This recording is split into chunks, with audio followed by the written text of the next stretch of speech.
di sektor kesehatan ini masih besar ketimpangannya. Ketimpangannya bukan keadilan, ketimpangannya masih besar. Iya, iya.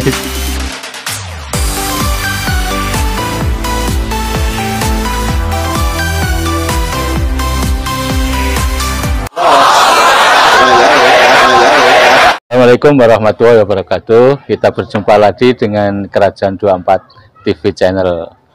Pada kesempatan ini saya bertemu dengan teman saya, sahabat lama, Dr. Daeng Muhammad Fakih, Ketua Umum PB Ikatan Dokter Indonesia. Periode tahun berapa itu?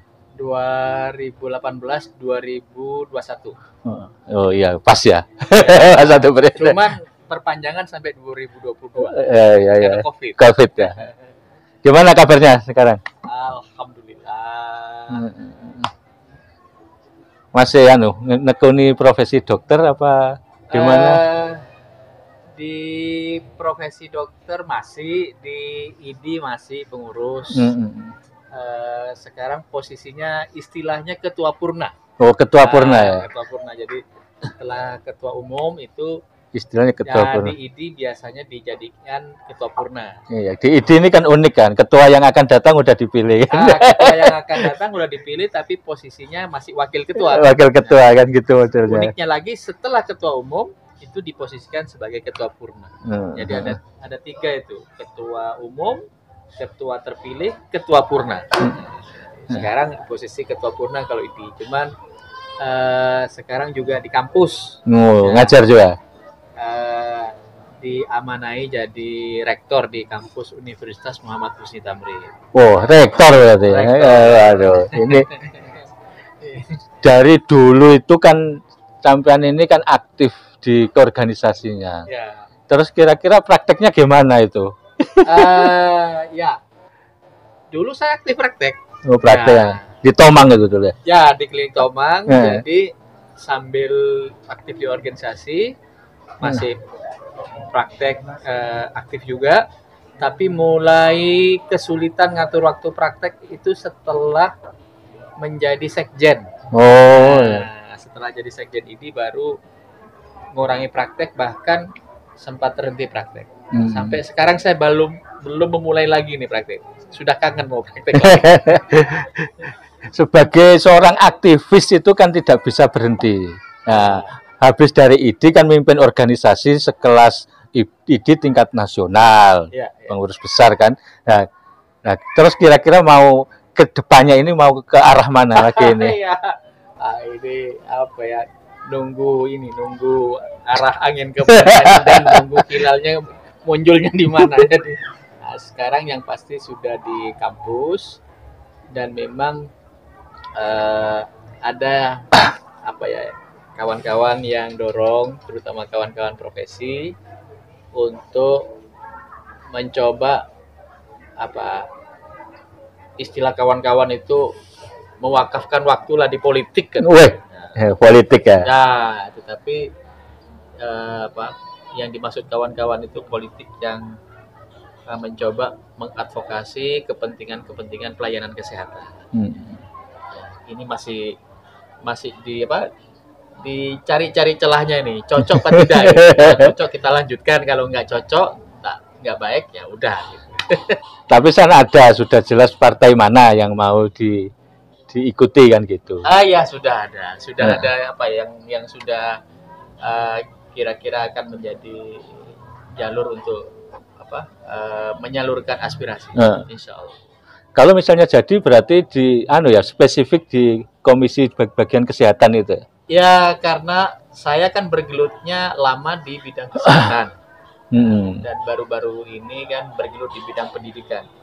Jadi kalau mencoba aktif di dunia advokasi politik, ya lebih mengarah ke advokasi bidang pelayanan kesehatan atau advokasi bidang pendidikan.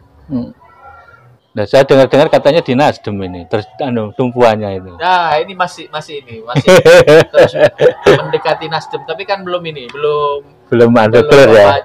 Janur kuningnya belum melengkung nih. Ya. Masih terus diskusi dengan kawan-kawan apakah memang di Nasdem fix, atau ada alternatif lain. Tapi yang pasti hanya komunikasinya sama kawan-kawan Nasdem ini. Menurut sampean itu sekarang perkembangan politik di Indonesia itu kayak apa sih? Kok sampean sampai mau terjun di dunia politik itu? Saya hanya cerita tentang background dunia kesehatan ya. Iya. Terus terang kalau di dunia kesehatan ya, dalam koridor politik ya. Saya pribadi dan mungkin ini banyak kawan-kawan profesi melihat itu harus lebih ada sentuhan-sentuhan dari orang-orang yang mengerti tentang kesehatan maupun mengerti tentang profesi kesehatan. Karena ini untuk kemajuan di bidang kesehatan. Karena kemajuan di bidang kesehatan itu salah satu yang strategis itu harus didorong dengan regulasi-regulasi yang baik, bagus, dan pas untuk pengembangan bidang kesehatan. Dan orang-orang yang mengerti bidang kesehatan semestinya orang yang banyak memberikan asupan, banyak memberikan advokasi, regulasi yang cocok untuk kebaikan kesehatan. Kalau kawan-kawan kesehatan tidak banyak ya memberikan kontribusi, tidak banyak aktif di dunia politik untuk pelayanan kesehatan. Yang kita khawatirkan regulasi-regulasi yang dihasilkan itu bukan regulasi-regulasi yang betul-betul pas, karena mungkin sentuhan-sentuhan oleh praktisi kesehatan, orang yang mengerti kesehatan itu kurang. Iya.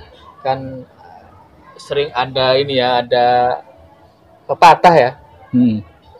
Urusan itu harus diserahkan kepada ahlinya. Ya. Kalau urusan itu tidak diserahkan kepada ahlinya,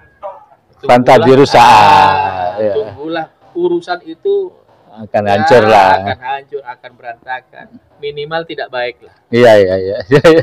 Terus hal yang paling mendasar? Apa sih kekurangan saat ini di bidang kesehatan itu? Yang paling mendasar saja. Ya, yang paling mendasar ya. Kalau paling mendasar ya kita patokannya ke tujuan negara ini. Kalau paling mendasar kan negara tujuan negara didirikan itu kan untuk memberikan keadilan bagi masyarakat. Keadilan di semua sektor kehidupan, termasuk sektor kesehatan. Ya, sekarang persoalannya di sektor kesehatan. Keadilan di sektor kesehatan ini masih besar ketimpangannya. Bukan keadilan, ketimpangannya masih besar. Iya.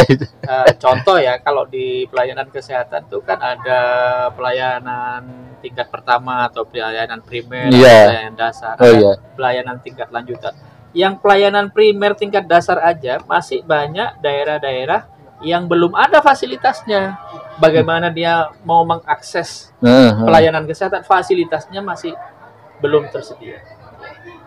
Kalaupun ada yang tersedia, masih banyak yang kekurangan tenaga, masih banyak yang kekurangan obat-obatan, masih banyak yang kekurangan alat kesehatan, sehingga pelayanan kesehatan yang diberikan ke masyarakat kita itu tidak merata dan tidak adil. Yang di Jawa, di kota-kota besar, pelayanannya bagus, berlimpah malah. Tapi di ujung-ujung daerah itu masih banyak yang saya katakan tadi, fasilitasnya nggak ada. Kalaupun ada, tenaganya kurang, obatnya kurang. Ya. Nah, sekarang kan problemnya kalau ada kendala yang seperti itu, sebetulnya negara harus bagaimana lah? Ini kan berkaitan dengan. Ya, kalau kembali ke tanggung jawab negara, ya, yang seharusnya pemerintah itu menjalankan, kembali aja ke cita-cita negara, tujuan negara, dan undang-undang dasarnya, bahwa setiap rakyat, setiap warga negara itu berhak mendapatkan pelayanan kesehatan. Nah, sekarang kok kenapa itu nggak bisa tercapai? Kan sudah sekian tahun merdeka ini, Mas Dokter. Ya. Kenapa kok sampai hingga kini kok masih ada persoalan-persoalan yang seperti itu? Lah ini kenapa? Iya, ini dosa jamaahnya kita sebagai warga ini. Kan ini tugas negara. Jadi, tanggung jawab dan dosanya kita sebagai bagian dari bangsa dan negara ini. Ya. Yang paling bertanggung jawab, yang memiliki amanah untuk melakukan itu siapa? Ya pemerintah lah. Dari pemerintah dari dulu sampai sekarang itu tetap memiliki tanggung jawab dan PR untuk menyelesaikan ini. Jadi ke depan ya harus diselesaikan ini. Berarti harus ada pembenahan. Harus ada pembenahan ya. Karena memang pemerintah ini, kenapa kita bilang pemerintah yang paling bertanggung jawab ya? Karena pemerintah ini yang diberikan amanah untuk memimpin. Untuk memimpin, mewujudkan cita-cita dan tujuan negara ini untuk memberikan keadilan dan kesejahteraan. Nah, kalau kita melihat undang-undang itu sekarang di mana sih letaknya peran IDI itu, Ikatan Dokter Indonesia itu? Kalau dari tugas untuk memberikan akses pelayanan kesehatan yang merata, sama semua warga itu mendapat sesuai dengan ketentuan undang-undang ya. Dan tujuan negara ini, peran IDI itu lebih spesifik sebenarnya menjaga agar tenaga kesehatan, khususnya tenaga dokter yang memberikan pelayanan kesehatan itu adalah tenaga dokter yang istilahnya ahli, kompeten, secara etika bagus. Ya. Dua hal itu yang utama dijaga, etikanya bagus, ya. Kemudian keahliannya bagus atau kompetensinya bagus, sehingga diharapkan nanti kontribusi dalam memberikan pelayanan kesehatan yang merupakan hak seluruh rakyat untuk mendapatkan akses pelayanan itu, pelayanan kesehatannya menjadi baik, tidak abal-abal, tidak asal-asalan, kira-kira begitu.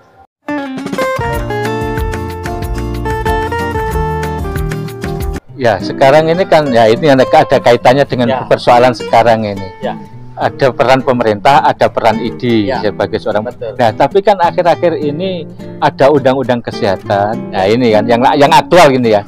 Terus kemudian didemo oleh IDI. Ini persoalannya apa sebetulnya? Persoalan dasarnya ini. Oh iya.